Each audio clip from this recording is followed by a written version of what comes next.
everybody, what's going on? Welcome back to a brand new episode of Daily to Dynasty. I'm Kirk Orbanoff this week with Rich Wilhelm, and it's just the two of us. It's the dynamic duo. But what else do you need, really? You need a Will Smith song in the background. Yeah, exactly.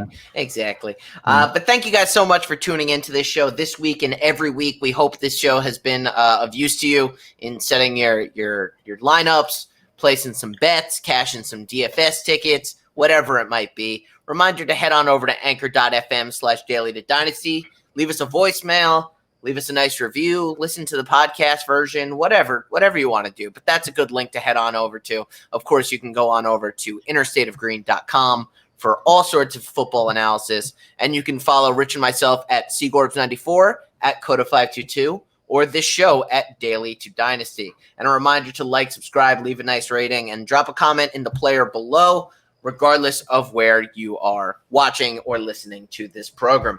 All right, Rich, it is Wednesday night. It is 8:44 p.m. We are about 24 hours away from Thursday Night Football in a game that last week our initial reaction was, why are they even playing this? Let's just cancel it. The Miami Dolphins will go and take on the Jacksonville Jaguars. And to be honest, I think that there is some fantasy matchups here that should be heavily considered, especially given the status of injuries around the NFL. I mean, there was a plague on NFL players last week with the amount of injuries, the amount of players have gone to IR.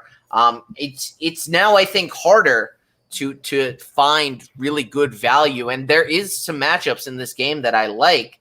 I'll just start it off. I'm a big fan of Keelan Cole. I mentioned he's a player that you should be picking up last week. He's had double-digit points 2 weeks in a row. Favorable matchups against the Indianapolis Colts and the Tennessee Titans, but has been targeted, 5 to 7 times. He's gotten in the end zone both games. I think he's going to continue to be a favorite target of young Gardner Minshew, who, as long as he has a quality matchup, is right now serving up some pretty big-time games in the AFC South. And so Keelan Cole is a player that I'm debating starting. I have a lot of quality wide receivers on my team, but I'm watching the Devontae Adams injury situation, and I'm wondering if I should preemptively start Cole, who I think will have 15 to 17 points. Devontae Adams went from having 41 points to 6 points last week due to a hammy. So I don't know. He has a tough matchup as well. It's certainly all food for thought. But what's your thoughts on Keelan Cole in this game? I mean, I really like Keelan Cole. Byron Jones is out for the Dolphins, who's their number one cornerback. If DJ Shark is out, which, I mean, he's questionable at best, he's going to have definitely an increased workload. Even if DJ Shark plays, it seems like he's going to have a limited role. So if you want the safe bet, I mean, Cole is definitely the safe bet against a Miami Dolphins team that is in rebuild mode. But for me, in this game, I'm looking at the running backs, and I think it's two players that might still be on the waiver wire for you. I'm looking at Myles Gaskin from Miami Dolphins, and then I'm looking at James Robinson from the Jacksonville Jaguars. James Robinson definitely is the lead back now for Jacksonville. They cleared all that up, and then on the flip side, Myles Gaskin somehow, some way jumped Breda, and he jumped Jordan Howard, and he's the one getting all the receptions and most of the runs. He's only 14% owned in fantasy football. So Myles Gaskins is a good ad. James Robinson is a good ad. I wouldn't touch anyone as far as wide receivers on the Dolphins. Even Devontae Parker, the injury is something that's concerning. Gesicki, when he got rid of Adam Gase, he now knows how to play football. So he's definitely someone that if you need if let's say you have George Kittle and you want to sneak in a tight end, he's not a bad one to have. But I mean, this is going to be a close game just because these teams aren't supposed to be good. But the Jacksonville Jaguars are a little bit better than they're supposed to be. So I think it's going to be a slight edge to the Jaguars in this one. Yeah, I think so too. They're the 3-point favorites. And yeah, I think there's some players to consider, especially if you fell victim to injury from week 2. If you had, any of the players who were affected by I don't even know what I'm going to call it, the injury bug last week. Definitely some matchups here to consider with players who are probably available. So let's just keep heading down the line, Rich. Where this is going to be a relatively fast show for anyone listening, so you might be able to squeeze this one in between Thursday Night Football. But let's talk about the Houston Texans, 0-2 at the Pittsburgh Steelers. The Texans looked abysmal last week against the Ravens. They looked abysmal against the Chiefs. But, I will say those are probably the best two teams in the NFL right now. The Steelers looked okay against the Giants week 1. They had a better game last week. But I kicked things off on the last game, so let's throw it over to you. Who do you like in this? So I love Deontay Johnson from the Steelers. I think they're absolutely prepping him to be the number 1 receiver next year because I think Juju's all but gone just based on what he's going to want as far as a new contract. As far as the Steelers go on the other side, I've never been a huge James Conner fan. I think he goes from good to bad to good to bad to good to bad. Probably this week it's going to be a little bit of bad. But on the flip side of things, I mean, this is going to have to be the game that David Johnson shows that he can be the guy. There's not a lot of weapons for the Texans right now. Deshaun Watson is struggling mightily without having Hopkins there. Brandon Cooks isn't going to be the guy.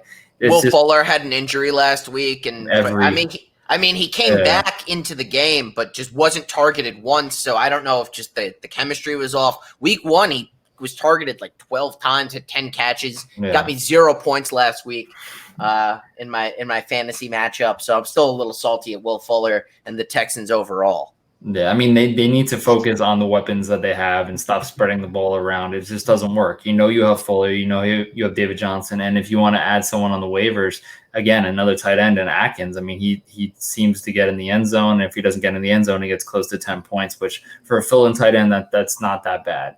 So Texans side, those would be my big 3, obviously, Fuller, David Johnson. But the front 7 for the Steelers it's rough. So he's going to get you the points through the air, not so much on the ground. But after this week, I think David Johnson completely explodes because the schedule gets a little bit easier. But I've never seen a schedule this tough to start off a season for any team, maybe ever. I mean, it's going to be rough for the Texans. Yeah, this is certainly a really, really rough schedule for the Texans to start off the year with a team that has some struggles as well. Like they definitely have some holes, and I think their confidence is already pretty shaky. So I like the Steelers to win this one. They're 4-point favorites. I think David Johnson probably has a good game. He looked pretty good week 1. I think he could have another pretty big performance here in week 3. Heading right down the line here, and for anyone who wonders my order, I just go to NFL.com and I go down the list. There's no particular rhyme or reason other than just the list, but I always say, all right, next game in succession, and I realize there's no connection whatsoever. So people probably think that I'm a crazy person. And I am a little bit, but not for this reason. So the next game on the docket here is Joe Burrow and the Cincinnati Bengals, who I called a must-start last week, Joe Burrow. And he came through, 22 points. He had that fumble, what was that, like early second half that prevented him from having an even bigger game. But 300 yards, 3 touchdowns. He looked pretty good, even in defeat against the Cleveland Browns. He's going to take on the Philadelphia Eagles, who are a team that is in shambles right now. They gave up a huge lead against the Washington football team week 1. I almost got stuck. I almost called them by their last name. And they just got blown out by the Rams last week. And not surprising. I think the Rams are a pretty formidable football team. They're maybe not the best team in the NFC anymore, but they're pretty talented. But the Eagles just look like they are really, really lost right now. And on the other side, I know the Bengals are also 0-2, but they've been in the fight. They've been in the games. They're playing competitively. They're moving the ball well. They have a quarterback who has the drive to win. I really like them in this one.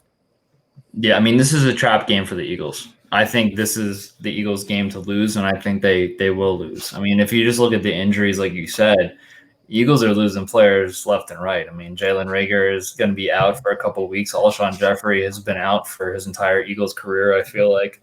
So, if you're looking to add someone on the waiver wire, Deshaun Jackson's available in a lot of leagues. I mean, he's not the best option, but he is basically the only option outside of tight end and running back for the Eagles this week. On the flip side, Joe Burrow, I mean, your guy, it didn't seem like he was performing. And then, he's like, I need my 300 yards. I need my 3 touchdowns. Let's get it going.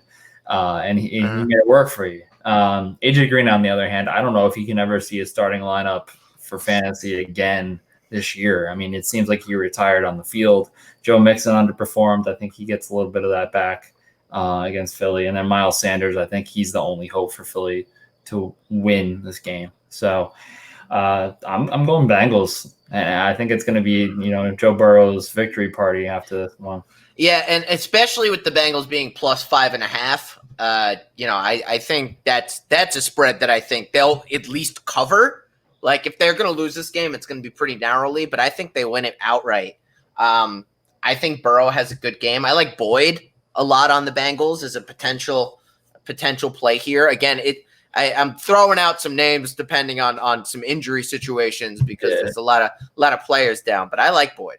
The biggest one is Drew Sample. I mean, the tight end. I mean, he's been a huge add on waivers this week. I actually added him. If you can catch the ball with one hand while in the air and be a tight end, you can get a little ad from me. So he's definitely someone to sneak in there. Tight ends are scarce. So he can grow with Burrow, and he can be that guy because Uzomah is out for the year. Yeah, and I have a tight end in this next matchup too, who I think is a pretty valuable ad coming up. So I think there's some players on the Cincy side that's worth playing, and that'll be a fun one to watch. I'm definitely looking forward to watching that one in the 1 o'clock block. The San Francisco 49ers take on the New York Giants. Did they just stay in New Jersey? Yep. San Francisco, for the last 2 weeks. I kind of just realized, wow, back-to-back at MetLife Stadium. Hopefully they've fixed the turf. Eric Armstead was mad at the NFL for the quality of the turf at MetLife Stadium. I don't blame him. When your best defensive lineman goes down and a whole mess of other people go down, it's worth talking about. This is another game you will have to pay attention to the injury report. Jimmy Garoppolo listed as questionable. I don't know the status of Mostert, or he's not going to play. He's not going to play. Kittle's out. So that, to me, I think this does depend a little bit on Garoppolo is healthy, but especially if Garoppolo is healthy, I love Jordan Reed in this matchup. And I know the Giants' defense is if you look on your fantasy apps, they supposedly are good against tight ends. I don't care. They're not that good at defense. They're not that good at a team in general. And Jordan Reed last week was targeted 8 times, 7 catches, 2 touchdowns against the Jets, who are a pretty garbage team. But guess what? So are the Giants. I love this matchup. We will talk about it again later when we talk about DFS. I think Jordan Reed is a no-brainer play against the New York Giants. I think he has 2 good weeks in a row here for San Francisco. On the Giants side of the football, no Saquon, no Sterling Shepard, no anybody. I wouldn't start anybody unless, Rich, maybe you get signed in the next couple of days here. I'd throw you into my flex position before I started anyone else on the Giants. San Francisco is 3.5-point favorites here. What are your thoughts on this one? I don't know why I'm saying this, but I feel like this is also a trap game for the 49ers. I mean, I don't think Jimmy... If my computer wasn't so expensive, I would have just spit all over it.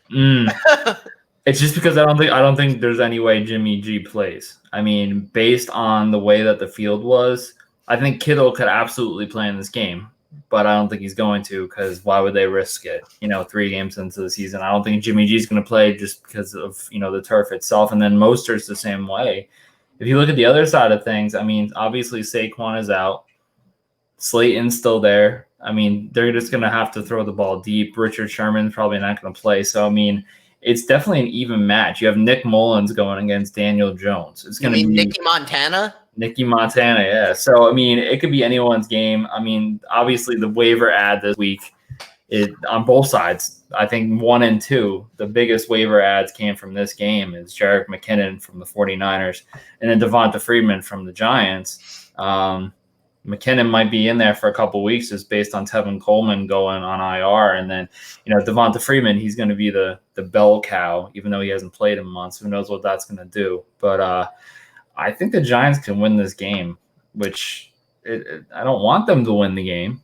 But I think they could for sure. I'm going to have to strongly disagree with you. I think the 49ers win this one, even if Nicky Montana's in at quarterback. He moved the ball pretty well against the Jets anyway. Like, he's played in football games. It's not like he's never touched a football before and he's being thrusted into a starting game. He started in the NFL before. He's won games in the NFL before. I get he's not that good, but I still think that they will win this game. And I think the Giants are too beat up. I don't think Devonta Freeman can come off the couch and carry the Giants to a victory. At least McKinnon got to play a little bit last week. And, what was that? 3rd and 30, and he took it for 51. I mean, that's pretty clutch from Jerick McKinnon. He just has to do that like 3 times, and they'll beat the Giants. True. That's my opinion. We'll find out. Let's head on over to the surprise Las Vegas Raiders, 2-0. I disrespected them week 1. I did, and I'm going to own that. I said, who cares? I was not interested in them, and I am rocked to my core, but I like it. They looked great on Monday Night Football against the New Orleans Saints, and they're taking on Cam Newton and the Patriots, who were 1 play away from being 2-0. And we can talk about that play call a little bit. We can talk about the play design. I actually kind of liked the play call. Run it with Cam on the 1 yard line. It worked before. Why not try it again? I would have changed the formation a little bit so that there'd be a wide receiver or someone on the field to open it up. But I like the play call, just maybe not the play design. But meanwhile, the Raiders looked so good. Josh Jacobs is a running machine. Derek Carr's slinging it. I mean, Waller has been killing it at tight end. This, I think, is going to be a very fun game. And I'm shocked that I'm saying that because the Raiders have not been a fun team in some time. Yeah, I mean, 100%. I mean, if the wide receivers performed, it would be, lights out for the Raiders right now. But Henry Ruggs can't get his feet under him. Brian Edwards, he's a rookie, so obviously he's off to a slow start, but he looks like the better rookie out of the two. You said Waller, Jacobs are just completely killing it. Hunter Renfrow is showing the rookies how it's done, which is crazy because he wasn't supposed to be that guy in that role. And on the flip side, I mean, Cam Newton's looking really good. And the Patriots don't often lose 2 games in a row. So it's going to be interesting to see how they perform this week. Bill Belichick has been rocked to his core as well, showing up to the press conference in a shirt that looked like he pulled it out of the dumpster. So as far as waiver ads, there wasn't a lot this week. I mean, if Brian Edwards was still available, you could have added him from the Raiders. But Julian Edelman, he might be a must start from this week going forward. I mean, he and Cam Newton definitely have a bond, to say the least. He had 179 yards receiving. He almost brought me back to a crazy comeback, but I could not believe he did not get in the end zone. I lost by a yard because he was brought down at the 1 yard line. But in my fantasy matchup, I lost by 5 total yards for the entire week. So I mean, he tried his best. And then Bird. I mean, Bird and Edelman seemed like the 1-2 punch for Newton. So, I mean, I'm going to go with the Patriots is simply because they don't lose 2 games in a row. I don't care if it's Tom Brady or Cam Newton. It's just they're going to find a way to win this game. But it's going to be a lot closer than I thought it was 2 weeks ago. Yeah, and I like Harry on the Patriots too. I think he gets targeted a lot. He's definitely someone they're trying to work into the offense. I don't know if the numbers are quite there, but I think eventually he's a younger player that could kind of click into place. I don't know if this is necessarily the matchup though. But listen, the Raiders looked really, really good against the Saints. The Saints are a Super Bowl caliber type of team. The Pats lost by 1 yard to the Seattle Seahawks, who are a Super Bowl caliber type of team. from a bets perspective, the Raiders are almost a full touchdown underdogs. They're 6.5-point underdogs. I think that's crazy disrespectful after the game they put up against the Saints. So I would take the Raiders plus 6.5, but I think the Patriots eke out a win here. I just think it's close. Maybe Cam runs it in the last second this week. We'll find out.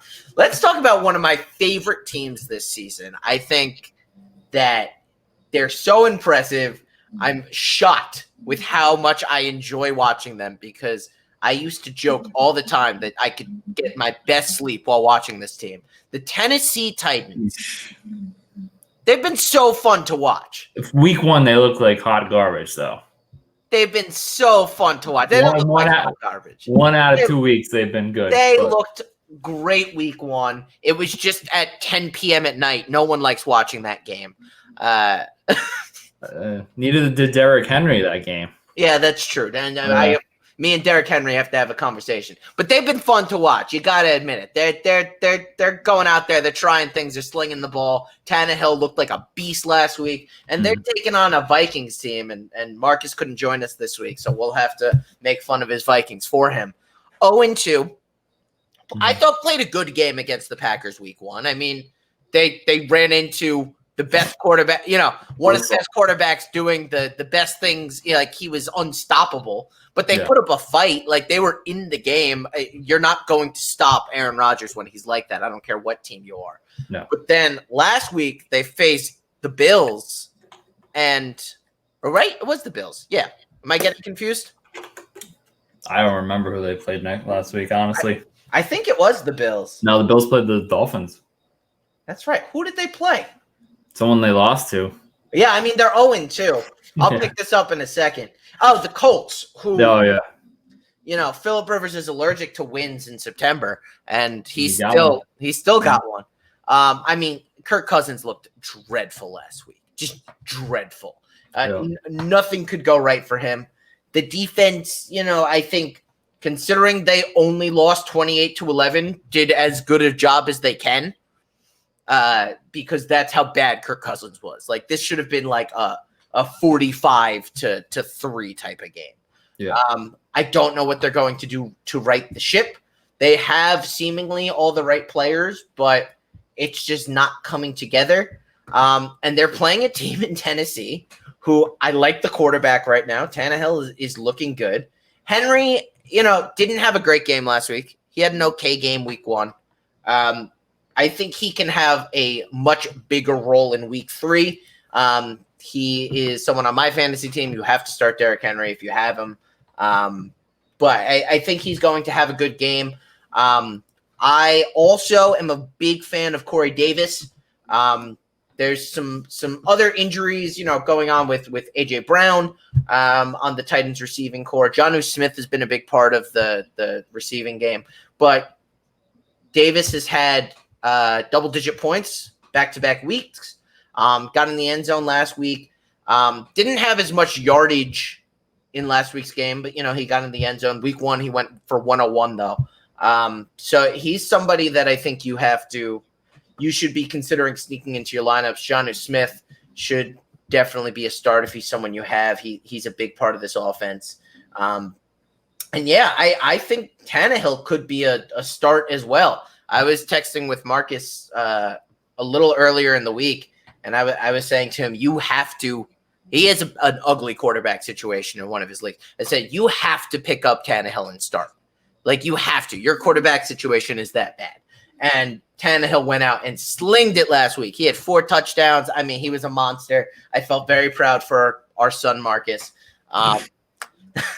For listening to me and getting those points. Adam Humphries is another name on the Titans offense that you should be considering. He got in the end zone last week. It does bother me that there's kind of seemingly a lot of options on the Titans offense, and you don't necessarily know who's that target is going to be. But right now they seem to be spreading the wealth fairly equally. And this is a very good matchup for them. So I like the Titans a lot in this one. This is going to be a trap game, Craig. Again? Right now. It's going to be a trap game.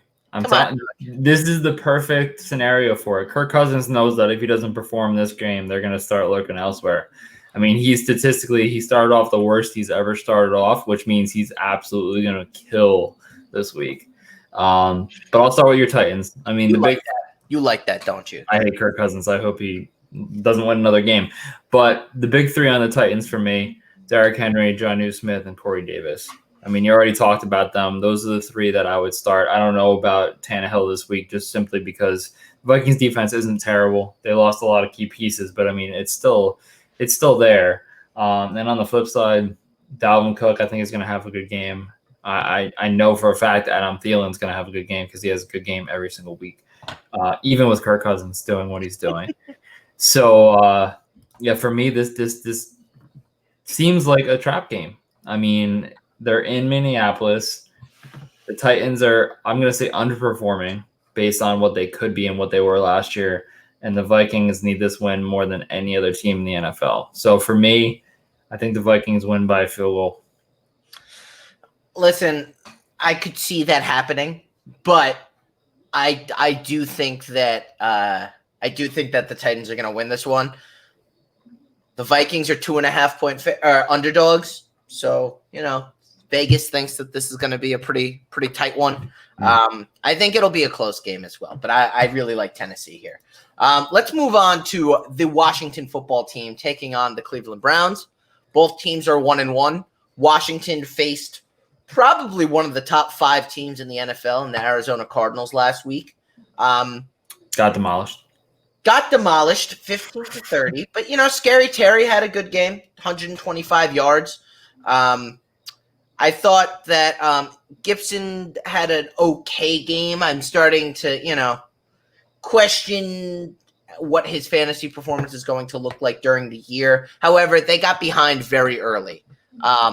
So, how much could the running back really get involved? He had an okay game, 55 yards and a touchdown. So, okay for a running back. But Scary Terry was really the story. 125 yards, 1 touchdown. Total beast last week. Cleveland, listen, they also looked really good last week against the Bengals. I think the Bengals defense is pretty trash. Joe Burrow kept them in that game. The defense really didn't do a lot. Nope. But really the thing with the Browns is their ability to run the football. They have 2 beasts back there. And I'll throw this one over to you. I talked a lot about the Titans. Why don't you break it down? So, I mean, for me, this is going to be not a close game. And I must have something against the Redskins because I said the same thing last week. I said it was going to be the football team. It's probably going to take me until 2021. I'm actually reading football team on my screen, and I still said the R word. So, I mean, you got Scary Terry, and you got Antonio Gibson. I think Antonio is more so for Dynasty at this point. It's just that he needs a little time under his belt. The only one I would start on the football team is McLaurin. And then on the flip side, the Browns, if you have Hunt and Chubb, start them both. It was one of the best running performances I've ever seen last week. Even when Chubb didn't get in on the 1 yard line, they got the ball right back, and then he got in on the 1 yard line. So they're and then Hunt barely played until the fourth quarter, and he was getting like 20 yards a carry. I mean, it was insanity. Yeah, he equals Nick Chubb most weeks, or he goes over what Nick Chubb has. So both of those guys are definitely must starts. I don't know if I would start either wide receiver because you just don't know who it's going to be. Odell got the nice touchdown last week. I would love to say start Odell, but it's kind of touchdown dependent. And then Jarvis Landry had an off game, both weeks so far. So for me, I would focus on the Browns running game. I think the running game is going to be enough to have them win this game by a lot. I think Nick Chubb is going to have over 100 yards. I could see Kareem Hunt having over 100 yards. I think this is going to be a game like a 35-10 type game where there's going to be like 3 rushing touchdowns. It's going to be a good game for the ground. I agree. I think Cleveland wins this one probably pretty easily. I like what Washington is starting to put together. I just don't think they have enough in the tank really to compete. I also like Austin Hooper a little bit in this game. Matchup wise against Washington, it's a good matchup for him. He has been pretty irrelevant week 1 and week 2. This is going to be a game where he kind of has to prove his worth. so to speak. And I think he could do that, especially with some inconsistencies with OBJ, Jarvis Landry, etc. If they're not just running the football every single play. But if they are, Hooper will be on the field, right? Because tight ends are usually involved in the run game. Mm-hmm. That's at least my hope. I have him on my roster. It's a little bit of a prayer. Put some positive energy out into the world. He came close a lot of times last week, Yeah, he came close. Listen, I do think that eventually he's going to click. It just might take a few weeks. But this could be the week. I think it could be that he really gets involved in the offense and starts to gel a little bit.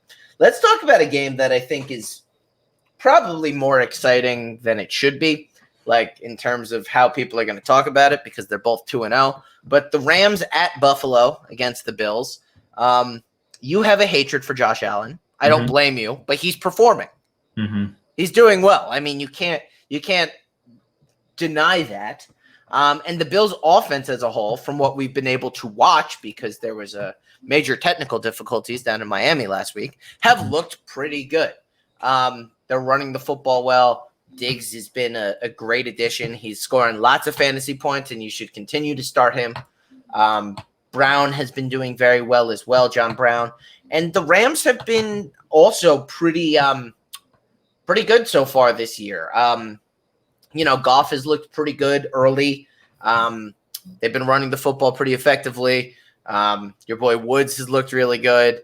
I think that this game is probably going to be the biggest test for both teams, because I think you could argue both teams are kind of pretenders. They haven't had the strongest, opponent so far. They have some talented guys, but traditionally have not been top tier guys. What's your kind of thought process through this one? I mean, exactly what you just said. The Bills beat the Jets and the Dolphins. I think I could beat the Jets and the Dolphins at something at this point. But, Josh Allen, he's an MVP candidate right now, which hurt my heart to even say that. But, I mean, the way he's running and throwing it, he is. Diggs and Brown, the main two guys, I would avoid the running back situation because they haven't figured that out yet between Moss and Singletary. I think it's a complete toss-up. And plus, Allen takes a lot of those rushing opportunities away. Yeah. On the flip side, another big waiver claim this week was Darrell Henderson from the Rams. It seems like a new lead running back happens every single week. It was Brown, then it's supposed to be Akers, and now it's Henderson. So he had a really good game last week. Robert Woods and Cooper Kupp, those are the main guys that I want to focus on. What do you think about Tyler Higbee? I mean, he had 3 touchdowns last week for the Rams. For the Rams. He has a tougher matchup against the Bills defense, but the Bills are just such a hard team to gauge because they've faced such talentless teams so far. Yeah, I mean, Mike Gesicki had a good game against the Bills, and I think that Tyler Higbee is kind of a similar player to Mike Gesicki, the way that they play. So, Higbee's going to have another good game, I think. It's going to be a close game. I really don't even know who's going to win this game. I feel like they're like the same team in different conferences almost. I want the Rams to win as well. We're both Jets fans, unfortunately. The Rams right now are 2.5-point underdogs. This isn't a game that I would bet. No. I just think there's a lot of unknowns with both of these teams. This is just going to be kind of a fun one to see who's for real and who's a pretender. My gut tells me is that the Bills are a little bit of a pretender, but we'll find out. I mean, that's all we can do is just wait and see. Let's talk about this 2-0 Chicago Bears. That shocked me as I read it, and the 0-2 Atlanta Falcons. The Falcons are hosting the Bears. The Falcons gave up what seemed like a 3,000-point lead to Dallas. Mm-hmm. I forget the exact number, but it's the first time in NFL history that large of a margin has been overcome. Yep. So kudos, Falcons. You are continually meme-worthy for giving up large leads. But they're going to have a chance to right the ship because they're playing a team in Chicago who, again, a bit of pretender type of situation. They haven't played the best teams. They've played the Lions, who are, they're okay. They're not great. And the Giants, who aren't that good. the Falcons should have won that game against Dallas last week, who was one of the better teams in the NFL. I don't know what happened at the end, but it's probably poor coaching. But I think that, they're going to be able to force turnovers again against Chicago. And I don't think Chicago's offense is capable of coming back the same way Dallas was. Yeah, I mean, the Bears were 2 plays away from being 0-2 right now. I mean, if Swift catches the touchdown in the end zone, they're 0-1. And then the Giants had a play, they had one last play to hit the end zone. They didn't make it work last week, and that would have been 0-2. And the Falcons, they should be 1-1 right now. I think the Falcons have a lot more talent than the Bears do. Julio might not play this week, which that would be not great. But, I mean, you see what Calvin Ridley is doing this year. He's a beast. Putting up wide receiver 1 numbers. And then Russell Gage, he's putting up wide receiver 1 numbers too. I mean, he's someone that he almost threw a touchdown last week too. Yeah, he's doing it all. I mean, he's everything that they wanted in Mohamed Sanu that they didn't get. So, I mean, for me, he's in my daily lineup, which we're going to go over later. He's one of my waiver ads this week, and he's someone that is going to compete for balls every single week. It seems like it's the big 4 guys right now. I mean, it's Julio, it's Ridley, it's Gage, and then it's Hayden Hurst as far as receiving goes. Hayden Hurst even had a good game last week. Gurley did not. So we'll have to see what happens with Gurley this week. Chicago is pretty good against the run, so who knows? And on the flip side, Allen Robinson's going to have himself a day. The Falcons give up a lot of yards through the air. Yeah. So, he'd be my start as far as the Bears, and only him. That would be the only Bear I would start. I think you could pretty much start anyone on the Falcons this week. I would start anyone on the Falcons most weeks. So Matt Ryan just airs it out. Yeah, they're going to put up points. They just don't seem to win games. But for fantasy players, Falcons are just killer. Just maybe shy away from the defense. Maybe this week I'm actually starting the Falcons defense. But this week I am. So I caught myself. I was like, wait a minute, didn't I pick them up? Yeah, they have a great matchup. I even this week start the defense. I think it should be good. Let's head on over to Teddy Bridgewater and the 0-2 Carolina Panthers. They looked pretty good week 1. They didn't look great last week. They're facing the 1-1 Los Angeles Chargers. I'm still not used to that, them being an LA team. Tyrod Taylor had a lung punctured while receiving like a cortisone shot. And Justin Herbert had to get thrust into the starting role, and he didn't look bad.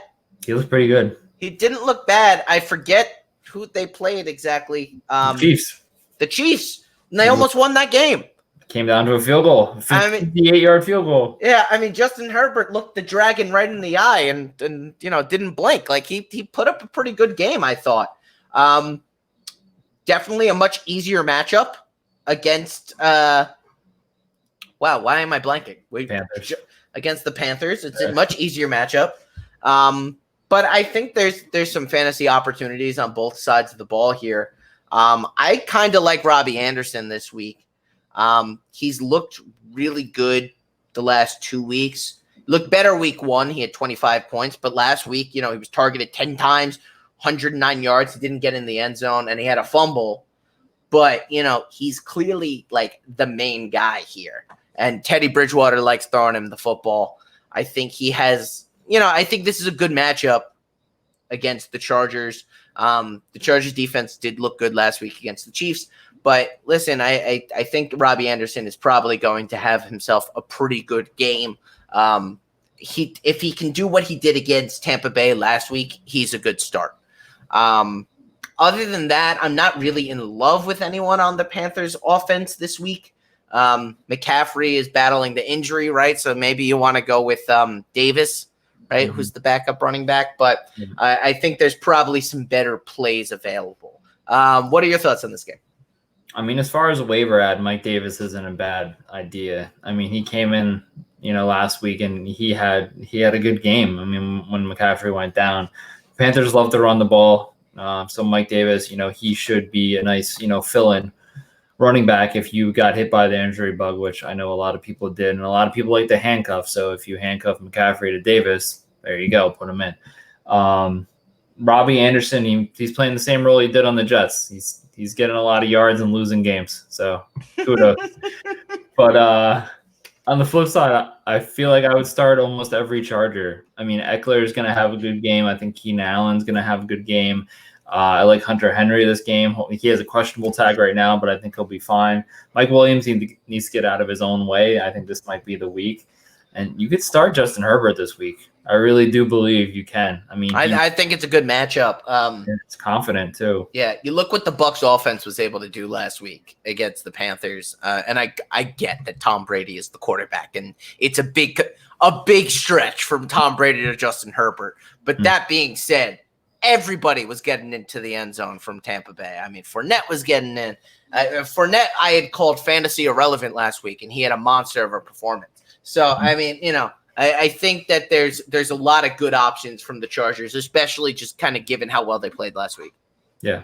I mean, we're getting a little bit ahead, but I mean, I think Fournette's going to take over the lead back role right now. But Chargers going to win by a big margin. I think that, it's going to be hard for the Panthers without McCaffrey, to say the least. DJ Moore might have a good game just simply because they're going to be down so much, but it's going to be the Chargers game. And that's another reason why I like Anderson. They're going to be trying to sling it deep, and I think there's going to be some garbage time points, which in fantasy is like Gold. The best. I love garbage time points. Me too. It's so much fun. Let's head on down the line here, and I'll skip my list here a little bit. Let's go to Tampa Bay because we just talked about him, Leonard Fournette. The 1-1 Tampa Bay Bucks against the 0-2 Denver Broncos. Their quarterback, whose name I'm blanking on, Drew Lock. Blake Bortles. Drew Lock got hurt last week, and they signed Blake Bortles. Yeah. Because Mr. Driscoll is a bit of a bum. Is Bortles starting this week? It's up in the air. I don't know. I mean, I would start Driscoll over Bortles, but who knows at this point what's going to happen. Yeah, I mean, it's a topsy-turvy season for sure. But all of that being said leads me to say that Leonard Fournette is a must-start this week in your fantasy leagues. I think it took him a couple of weeks to familiarize himself with the offense. He was a very late add, right, to the season. Yeah. He was a stud last week, 103 yards, 2 touchdowns, 27 fantasy points. I get that Denver is a tougher matchup, but they're going to get ahead so much so early that they're just going to be running the football. I mean, in the second half, it's going to be all Leonard Fournette the entire game. You are going to get points. I think he is an absolute must-start this week. I think, honestly, they could score 2 defensive touchdowns early and just run the football out the rest of the game. And if that's the case, you're going to want any Tampa Bay Buccaneer running back you can get your hands on. Absolutely. I mean, I can't see myself starting anyone on the Broncos this week outside of maybe Melvin Gordon or Noah Fant, but I don't know. I think this is going to be definitely one-sided. Chris Godwin's back. Mike Evans is fully healthy. Scotty Miller's fully healthy. You don't even need Gronk because he's so irrelevant right now on that team, but you have OJ Howard and then Fournette. I mean, I knew Rojo wasn't going to be the guy the entire year. I mean, I just think that Bruce Arians had to stick to his word that Rojo was our guy, and he was for the first week, and not so much anymore. So as someone who drafted Fournette, who has Fournette on his bench and is being offered crazy trades for Fournette right now, I mean, I'm very happy to have him. I got offered Todd Gurley for him today, and I mean that's enticing. That's enticing. You know Todd Gurley is the starter, but I mean Fournette definitely has the upside. So it's gonna be a blowout. It's gonna be. I said it's 35-10 with the Browns over the football team, so I'm gonna go 35-10 with the Buccaneers over the Broncos. I mean, it's just one of those games. Yeah, it really is, and I'm looking for the point spread. The Bucs are only 6-point favorites. Like, I think don't get that at all. Yeah, I think that you could probably get away with them. You could probably bet them, and I'm just looking at the spreads you're quick. You could probably bet them minus 14.5 and still probably be safe. and make a lot more money. So yeah, I think this game's not even close. Another game that won't even be close. The 0-2 New York Jets travel to Indianapolis to take on the Colts, who murdered Kirk Cousins and the Vikings at was that Lucas Oil Stadium? I'm really like blanking on everything, but I do remember it. It's like I'm blanking, but it comes out of my mouth, and I'm like, is that right? That's right. Yeah, that's right. Lucas Oil Stadium. Listen, the only thing that I could think there's only one shot at the Jets winning this, and it's the Phillip Rivers September curse. Like that's really the only scenario in which the Jets win this game, because they have looked so bad. I don't know how they're allowed to be an NFL team. Okay, you're a Jets fan, right? I am a Jets fan. Who is the Jets' third wide receiver right now? I have no idea. Exactly. I have no idea. The third wide receiver right now is Josh Malone. Who? Josh Malone? I don't know. I think I got a beer with him a few months back. Yeah. Exactly. So I mean, you have no one on that there, and then they're trying to replenish the team. I mean, their number one wide receiver is the guy that we have had on the show multiple times, Chris Hogan. Nice guy, great guy. It's very nice. I mean, but I like having him on my team, but I would love to have Jamison Crowder back, who's not practicing, and your number two wide receiver right now is Braxton Berrios, who looks like he should be modeling for Calvin Klein and not catching slants. And then Chris Herndon just doesn't know how to play football anymore, so it's a great time. The only one I would add on the Jets is just strictly someone you should stash for later, because I think he's going to be the guy when they actually have a coach, is Pirine. I think he's going to be the running back. In Dynasty, you want to stash him because he definitely has the mechanics. And as far as starting this week, everyone on the Colts, and I'm talking Phillip Rivers, I'm talking Jonathan Taylor, I'm talking T.Y. Hilton, Zach Pascal is a very good waiver ad this week with Paris Campbell going down. Mo Alley Cox is a really good start this week. He had a great game last week, and he's going to be the tight end again, and the Jets cannot guard tight ends, as you saw with what happened to Jordan Reed. So if you want to start Mo Alley Cox for free in daily, because I think he's worth like 8 cents, you're probably going to score the most. This another week I'm going to watch Red Zone, because this is going to be a 42-10 game. This is going to be more than a blowout. This is going to be a full tear down. They're going to go down to the studs. The only thing that stinks about watching Red Zone is that you're still going to have to see every single touchdown from that game. Oh yeah, I want to see them get dismantled this season. I want them to go 0-16. I want them to be out the door, and I want them to have the first overall pick. So when an actual coach comes in here, you got little toys to work with. Mekhi Becton has been great. I mean, he's been fantastic. I mean, you got to give love where love is due. He's looked like a slam dunk of a pick. Yeah, he's the best offensive graded rookie this year. He's in the running for Rookie of the Year just based on how well he's performed. An offensive tackle is not going to win Rookie of the Year. Let's just face it. It's probably going to be Burrow, or if Herbert plays well, or maybe even Jonathan Taylor. Yeah. And on the flip side, I mean, Quinn Williams got 2 sacks. So if he can be half the man he's supposed to be, you have 2 players going forward out of the 53. So you just need 51 more. Yeah. Two dudes in the trenches going for a Super Bowl. I like it. The Colts are 10.5-point favorites. I think they should be 21.5-point favorites. Yep. I think this game is going to be real ugly, much like the Jets dismantling at the hands of San Francisco. Yep. Let's talk about the Seattle Seahawks. I knew the Seattle Seahawks were good. I did not realize they were this good. Yeah.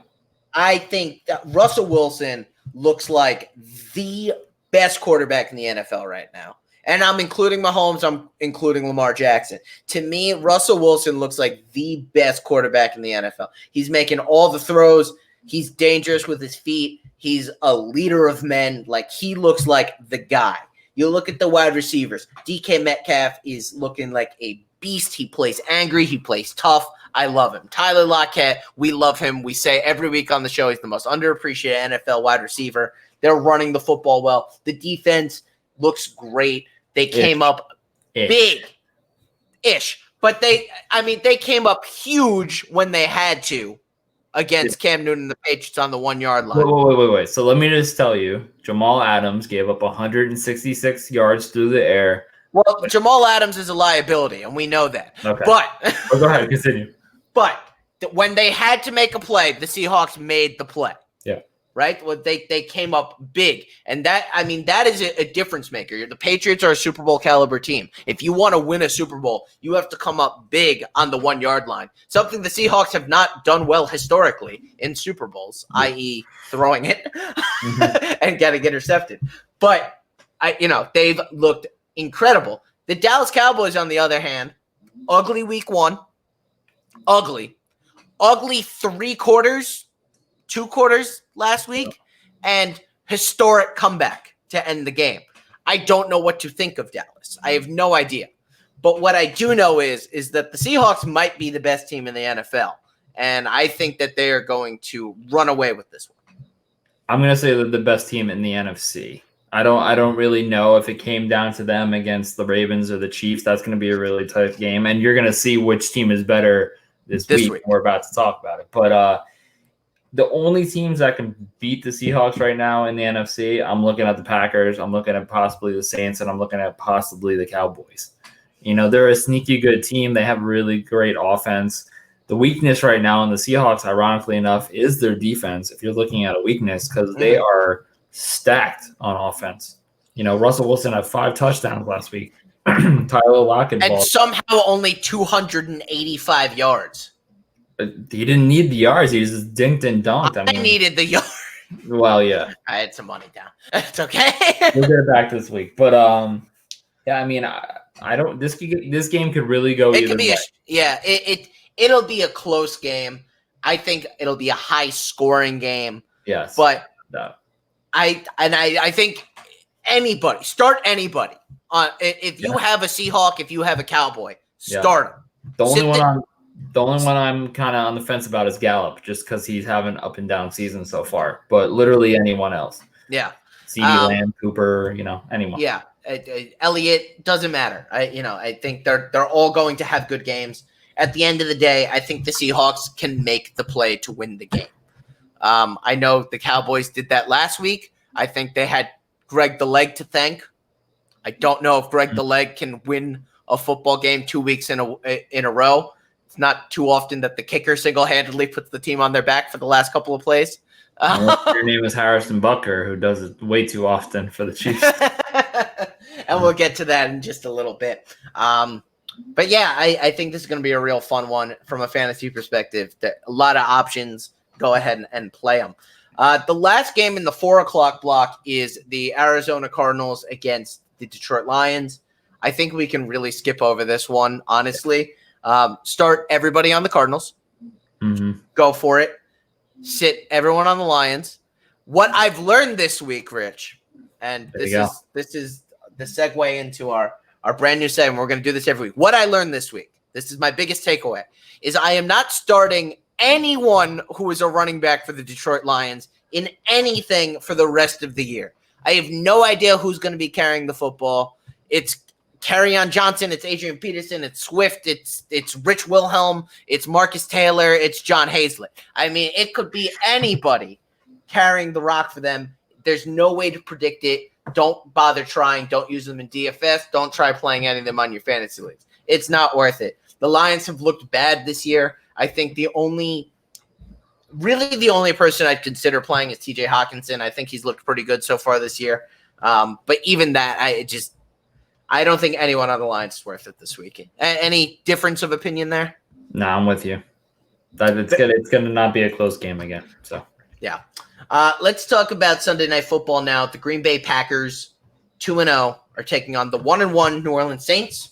Lost a close game in primetime football. I think this has potential for another really fun matchup, a really fun football game. Devontae Adams is battling a little bit of a hammy, and it has me concerned. Like I mentioned earlier, he went from 41.6 points to 6.6 points. And I'm curious what the injury report is going to look like over the next couple of days in Green Bay from a fantasy perspective.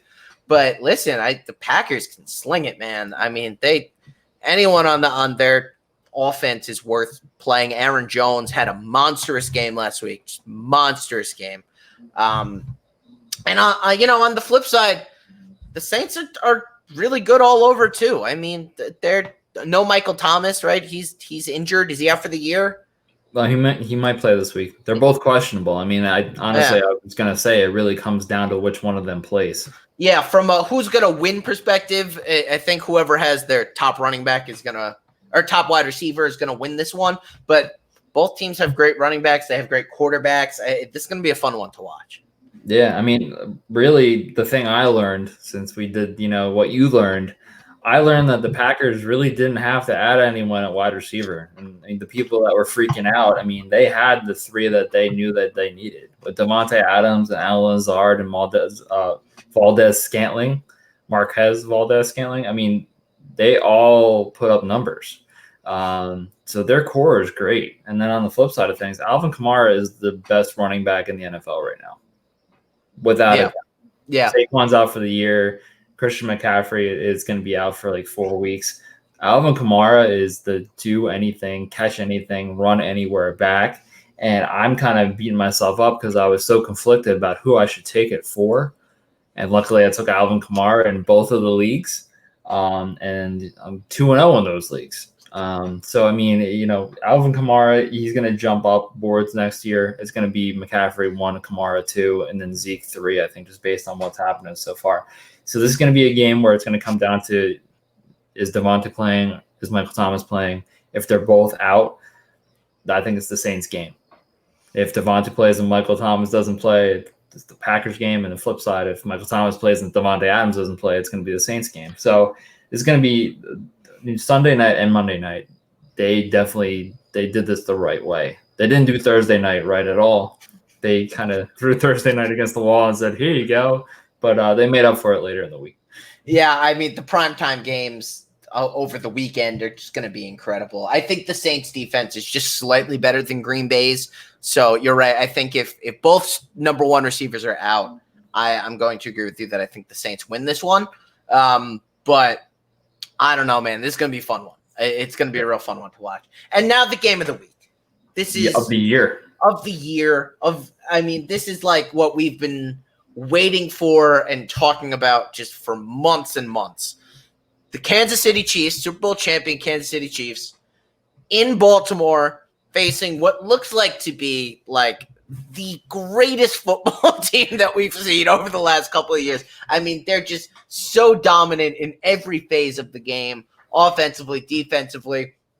They have a top-tier coach in John Harbaugh. The Chiefs have a top-tier coach in Andy Reid. This is like, I mean, really just two trains heading at each other. I mean, like, there's no other way to describe it.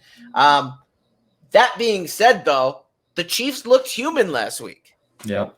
I don't know what the formula is. Now, granted, they pulled it out. They won the game that they had to win. It was a divisional game, right? Divisional games are always tough, even if it's not, the best team. Like, they will come out and play their best games possible when it's within the division. But I really think that this is I don't know how to analyze this game, honestly, because I just think that both teams have MVP type players, and those are the types of games where I sit back, relax, and I just want to be a fan. I mean, both teams have MVPs. Let's just put it that way. I mean, you look at Patrick Mahomes and you look at Lamar Jackson, and that's the future of the NFL. I mean, they are the Brady Manning of this, era. I mean, I don't see there's going to be any step down from either of these guys. And just based on the Chiefs showing a little bit of weakness, I think this might be the Ravens' game to win. And I wouldn't say that last year. I don't think I would say that 2 weeks ago. It's just the way that the Ravens are built, everyone gets involved. And there's not anyone behind Hollywood Brown at wide receiver, and there doesn't have to be. You look at Duvernay, he's getting involved. That's what's so interesting about the Ravens is they don't seem to have, outside of Lamar Jackson, right, like a lot of blue chip guys. They have a lot of young, talented guys. Mark Ingram might be considered a blue chip player. Yeah. But, like, their wide receiver core, their tight ends are good, but we're not talking – these guys aren't like all-pro players across the board, but they all are good enough where with kind of very creative play calling and a masterful quarterback, I mean, they're just like unstoppable. They're all across the board too good for anyone to cover. It's insane. Yeah, I mean, you play to the team and the people that are around you. I mean, Mark Andrews looks like Travis Kelce. I mean, he catches everything. Last week he didn't get any, targets in the second half because they were just so far ahead. And now you have Dobbins coming on, taking over Ingram's role, and they just keep hitting every single, draft pick that they have. And on the flip side, I mean, the Chiefs, Mahomes, Tyreek, Kelce, Clyde Edwards-Helaire, Sammy Watkins got hurt. McCole Hardman hasn't been doing anything all year. And then Demarcus Robinson is kind of underperforming. So there's humanness on the Chiefs side of things. And I think it's going to come to a head this week. But, I mean, these teams are going to be right back in the AFC Championship game. I don't see any path where they get knocked off the pedestal this year. No, yeah, I think this is an AFC Championship preview for sure. The last time they faced, 33-28 last September, the Chiefs won that game. There's really only one player that I think you should temper your expectations for, and that's Clyde Edwards-Helaire on the Chiefs side. The Ravens' rush defense is just incredible. And I think that if the Chiefs are going to win this game or stay in this game, Mahomes is going to have to sling it to keep up with the other guy across the field. So I don't think this is going to be a run-heavy game, at least from the Chiefs side. The way the Ravens run the football with Lamar and with Ingram, they can get big yardage on the ground. But yeah, that's really the only thing I would say. I think defensively, the Ravens are a better team, and I think they're going to edge this one out against the Chiefs. Yeah, it's going to be close. There's no way that it's going to be, more than a touchdown. Yeah, it's going to be a fun one for sure. So that's all the games. We talked about all the games. We said this was going to be a fast show. It felt fast, but it really wasn't. We've been on the air for about an hour now. So apologies for anyone expecting a fast show, but you're getting all kinds of great analysis from us. It's great. Before we get out of here, let's talk about some daily fantasy lineups. And Rich, we'll start with you, and I'll pop it up on the screen. Talk us through what you've put together. I really love the Cardinals this year, so I got a Cardinal stack in there. I think it's going to be a blowout. So I got Kyler Murray in there at quarterback. I got DeAndre Hopkins in there at wide receiver. Miles Sanders is, probably the only hope for Philly this week. He's going to get a lot of carries and be the bell cow for the rest of the year. Jonathan Taylor for the Colts. Anyone can run against the Jets. He's the bell cow. He's the guy. Scary Terry, he is going to probably be the one bright spot for the Washington football team this week. And I also have the Cleveland Browns defense because of exactly what I just said.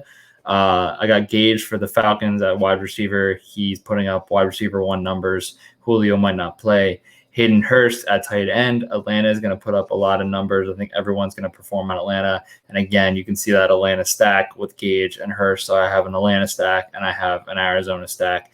And then I got Stephon Diggs in my flex because this is going to be I think a high-scoring game, a lot of offense, and Buffalo's going to have to keep up with the Rams, who's probably going to, probably give them the first loss of the year. So Diggs has to play big, and I think he will.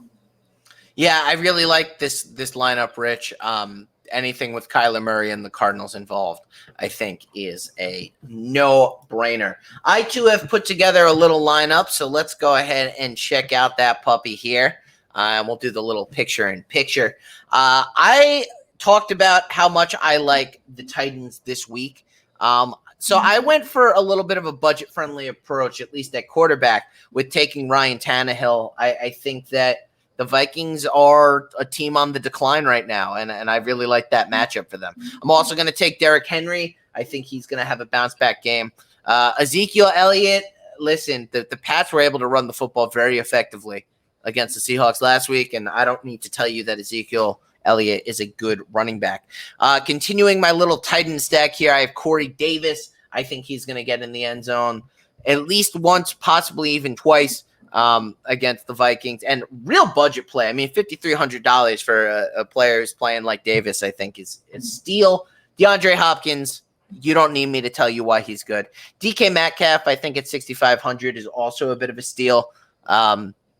He's just been looking like a stud. Dallas gave up a ton of points last week. I think Metcalf is going to get in there. I got Jordan Reed. He had 2 touchdowns last week against the Jets. I think the Giants defense is pretty much just as bad. And I think Jordan Reed is going to get in the end zone again. I have Jerick McKinnon, so a little bit of a 49er stack here. McKinnon looked like a beast last week. I'm all about it. And then this one is where I think is the best value of any player that I've named, is the Tampa Bay Buccaneers defense for $3,800 against the potentially Blake Bortles-led Denver Broncos. I mean, I don't see any situation in which the Bucs don't score like at least twice on defense. Like, just I cannot fathom that. So I used a good portion of my salary, $300 remaining. I forget how much you left remaining, Rich. I could go back and look, but I'm a little lazy. But either way, the salary cap is there to use it. Go nuts. Have some fun. Let us know if these lineups work for you. Drop a comment down in the player below. Let us know who your must-starts are, what stacks you're using. Fire away on Twitter. We, of course, would love to hear from you. Rich, before we sign off, anything you'd like to add? Let's go Jets. Lose that game. Exactly. All right, guys. Well, this has been a real fun show. We want to thank our partners over at the Underdog newsletter. Every single week, they go and they compile all your Underdog sports stories, and they compile it all together into one convenient-sized newsletter that they email out to you every Tuesday. Is it? If you're Tuesday morning, if you're a sports fan, you love Underdog stories, and this is the newsletter for you. jokermag.com/newsletter to sign up. And of course, our partnership with the Thrive Fantasy app. If you're into daily fantasy, this is a brand new way to play it. Use the promo code Daily to Dynasty. You deposit 20, you get 20, and you bet with $40. I mean, you're playing with free money. Who doesn't like that? So a lot of great partners that we're working with here at Daily to Dynasty. Go ahead and support them. You support us by supporting our partners. Thank you again so much for listening to this show this week and every week. And until next time, this has been Daily to Dynasty.